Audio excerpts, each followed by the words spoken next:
Hi hello दोस्तों। देखिए आज हम लोग कक्षा 12वीं के फिजिक्स के मोस्ट इंपॉर्टेंट क्वेश्चन देखेंगे जो 2025 बोर्ड एग्जाम के लिए अति महत्वपूर्ण है। और उनका शॉर्ट में हम लोग क्या है सॉल्यूशन भी देखेंगे। यदि किसी को पूर्ण सॉल्यूशन की जरूरत है तो बता सकता है, उसे प्रोवाइड करवा दिया जाएगा। और देखिए हम लोग क्या है सब्जेक्टिव के साथ साथ ऑब्जेक्टिव भी देखेंगे कि ऑब्जेक्टिव कैसे बन सकते हैं। तो चलिए देखते हैं, शुरू करते हैं। तो चैप्टर 1 से ही शुरू करते हैं, पहले चैप्टर से ही। तो देखिए इसका पहला क्वेश्चन कूलाम का नियम। कूलाम का नियम, कूलाम का नियम। देखिए कूलाम का नियम होता क्या है। तो कूलाम का नियम क्या होता है, किन्हीं भी दो बिंदु आवेशों के मध्य लगने वाला आकर्षण या प्रतिकर्षण बल उन दोनों आवेशों के परिमाण के क्या होता है, गुणनफल के अनुपाती तथा उनके बीच की दूरी के वर्ग के क्या होता है, व्युत्क्रमानुपाती। तो हम लोग देखिए दो आवेश मान लिए। अब इन पर यदि ये दोनों सजातीय आवेश हम लोग मानते हैं तो इन पर बल भी डिनोट कर देते हैं, प्रतिकर्षण बल लगता है सजातीय आवेशों के मध्य। तो देखिए ये पहले पर दूसरे के द्वारा लगने वाला था F2 F12 और ये दूसरे पर पहले के द्वारा लगने वाला था F21। अब देखिए कूलाम का नियम कहता क्या है, जो जो ये बल होता है इन दोनों आवेशों के परिमाण के गुणनफल के क्या होता है, उनको अनुपाती। तो देखिए इन दोनों आवेशों के परिमाण का गुणनफल हम लोग क्या है Q1 और Q2 यहाँ गुणे में लिख दिए। ये समीकरण 1 है। दूसरा क्या हो जाएगा, तो देखो यह और इनका जो दूरी होती था हमने दूरी मान लिया है यहाँ कि इनके बीच की दूरी क्या है, r है। तो ये जो होता है, तो ये जो बल होता तो दूरी के वर्ग के व्युत्क्रमानुपाती होता, तो 1/r² हमने क्या है ये समीकरण दो। जब इन दोनों को मिलाते हैं तो देखिए बनता क्या है, तो ये बनता है Q1 Q2 अब बाई क्या है r²। यही क्या होता है, कूलाम का नियम होता है। लेकिन कूलाम के नियम का सूत्र नहीं है, कूलाम का नियम है। अब देखिए यहां से यदि कूलाम के नियम का सूत्र फाइंड करना था, देखिए यहाँ कोई नियतांक मान लेते, माना a मान लिए। इसे क्या है जो उनको जो ये चिन्ह लगा है प्रोपोर्शनल का, तो इसे देखो हटाने के लिए, तो यहाँ देखो Q1 और Q2 और बाई क्या हो जाएगा r²। ये क्या है, कूलाम का नियम है। यही नियम क्या होता है कि यदि हम क्या है वायु निर्वात के लिए ज्ञात करते हैं तो ये नियम होता है, यहाँ नियतांक हो जाता है 1/4πε0 इंटू Q1 Q2 बाई क्या है r², काय में न्यूटन।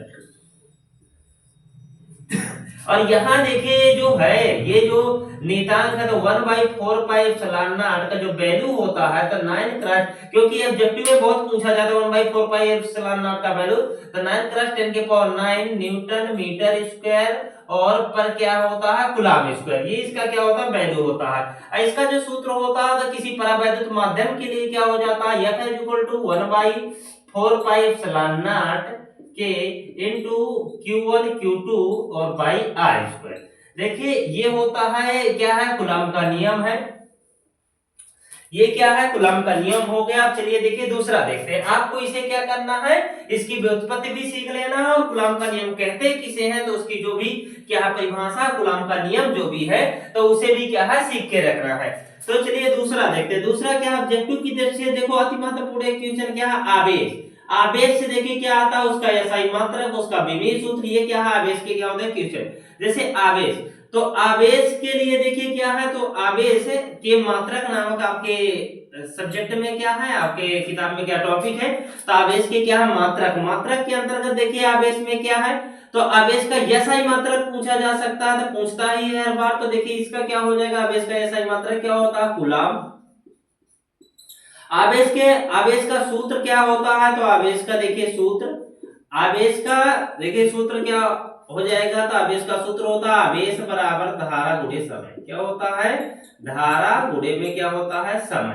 तो आवेश का देखिए विमीय सूत्र, विमीय सूत्र, तो आवेश का विमीय सूत्र देखिए, तो देखिए धारा का क्या होता है एम्पियर से मापते हैं तो ए, और समय का क्या है टी, तो ए टी इसका क्या होता है विमीय सूत्र। आवेश कैसी राशि है, तो आवेश एक क्या है अदिश राशि है। ये भी देखिए इंपॉर्टेंट है, ये चीजें देखिए पूछता है। आवेश का देखिए दूसरा भी ऐसा ही मात्रक हो सकता है, जैसे धारा का क्या होता है एम्पियर और गुणे में क्या है सेकंड। ये भी क्या है इसका क्या है मात्रक हो सकता है। तो देखिए ये सही मात्रक को भी हो क्या सकता होता ही है। तो देखिए अब इसके आगे हम लोग देखते हैं अब कि जो ये है, तो जो विद्युत क्षेत्र की तीव्रता है, विद्युत क्षेत्र की जो तीव्रता है, तो इसका देखिए क्या है, तो इसका फार्मूला क्या होता है, तो इसका क्या पूछता है सबसे ज्यादा विमीय सूत्र। तो देखिए विद्युत क्षेत्र की तीव्रता का क्या होता है, सूत्र क्या होता है, तो यह होता है बल बटे क्या होता है परीक्षण हो, या F बाई क्या होता है Q नॉट। अरे देखिए इसका हम लोग क्या है, यदि इसका वो निकाले एसआई मात्रक, तो एसआई मात्रक क्या होता है, तो देखिए बल का क्या होता है, तो बल का होता है न्यूटन, और आवेश का क्या होता है कूलम। तो ये इसका मात्रक क्या हो जाएगा, देखिए इसके सूत्र से निकाले हैं, ये क्या है बल बटे क्या है आवेश है, तो बल का क्या होता है न्यूटन, आवेश का क्या होता है कूलम, तो न्यूटन प्रति क्या होता है कूलम, इसका एसआई मात्रक होता है। इसका देखिए विमीय सूत्र, विमीय सूत्र, तो देखिए विमीय सूत्र इसका क्या होता है, तो विमीय सूत्र होता है यम एल टी के पावर -3 ए के पावर -1। देखिए ये इसका क्या होता है विमीय सूत्र होता है। यदि आपको विमीय सूत्र निकालना है तो इसका निकाल सकते हैं कि देखिए क्या है, ऊपर बल है, तब बल का सूत्र क्या होता है द्रव्यमान गुणे क्या होता है त्वरण होता है, और बटे में क्या है आवेश है, तो आवेश का क्या होता है धारा, गुणे में क्या होता है समय होता है। तो बराबर में देखिए द्रव्यमान का क्या होता है यम होता है, त्वरण का क्या होता है यल टी के पावर -2, अब बटे में धारा का क्या होता है ए, और इसका क्या होता है टी। तो इसे यदि निकालना हो तो यम हो जाएगा और यल हो जाएगा टी के पावर, देखिए ये जब ऊपर जाएगा तो माइनस का हो जाएगा टी के पावर -3, और ये जब ऊपर जाएगा तो ए के पावर -1। ये क्या है इसका विमीय सूत्र है। अब देखिए अगला टॉपिक क्या है, अगला टॉपिक हम लोगों का क्या है विद्युत द्विध्रुव। तो देखो विद्युत द्विध्रुव से क्या आएगा, तो देख लीजिए विद्युत द्विध्रुव आघूर्ण से। तो देखो विद्युत द्विध्रुव आघूर्ण, तो देखिए विद्युत द्विध्रुव क्या होता है पहले यही जानते हैं। तो जब कोई दो बराबर तथा विपरीत आवेश अल्पदूरी पर स्थित हो तो ऐसा जो निकाय रहता है जो बनता है, तो मतलब जो जब दो बराबर तथा विपरीत विद्युत आवेश अल्पदूरी पर स्थित हो तो ऐसा निकाय क्या कहलाता है विद्युत द्विध्रुव।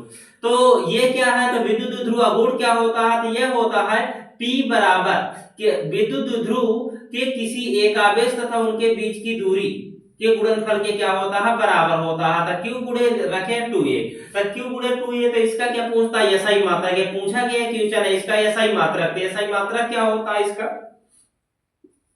एसआई क्या है मात्रक, एसआई मात्रक क्या हो जाएगी Q गुणे 2a है, तो Q का क्या होता है Q मतलब आवेश है तो कूलम है, कूलम और दूरी का क्या है मीटर, कूलम मीटर, इसका क्या होता है एसआई मात्रक। और देखिए इसका विमीय सूत्र, विमीय सूत्र, तो देखिए विमीय सूत्र क्या होता है इसका, तो देखिए विमीय सूत्र यहां से देख लेंगे। तो विमीय सूत्र क्या होता है, यहाँ जो इसका होता है आवेश का तो क्या होता है AT, और जो दूरी का तो होता है L, तो इसका विमीय सूत्र होता है ATL। यदि इसके MLT के फॉर्म में लिखता है तो M यहाँ अनुपस्थित है, M के पावर 0, L के पावर क्या है 1, T के पावर 1, और A के पावर क्या हो जाएगा 1 हो जाएगा।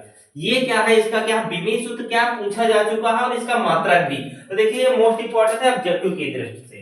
अब देखिए इसका अगला क्वेश्चन आता है कि विद्युत द्विध्रुव के कारण क्या है विद्युत क्षेत्र की तीव्रता, विद्युत द्विध्रुव के कारण, द्विध्रुव के कारण विद्युत क्षेत्र की तीव्रता, तो द्विध्रुव